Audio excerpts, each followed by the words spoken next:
PSM Makassar dengan bangga mengumumkan telah resmi memperpanjang kontrak 3 asisten pelatih dan 1 pelatih kiper. Mereka adalah Paulo Renato, Ahmad Amiruddin dan Ronald Fagundes.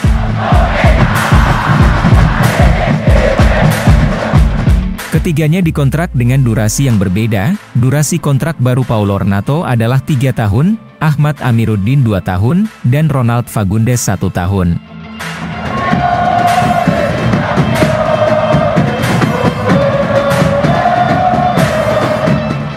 Sementara pelatih kiper Alan Hafiludin kembali dikontrak, juga dengan durasi 1 tahun. 3 asisten pelatih dan pelatih kiper ini, bahu-membahu membantu pelatih kepala Bernardo Tavares membawa PSM Makassar juara Liga 1 musim 2022-2023. Manajemen PSM Makassar berharap, semoga perpanjangan kontrak mereka, mampu mendatangkan prestasi demi prestasi lainnya di masa mendatang.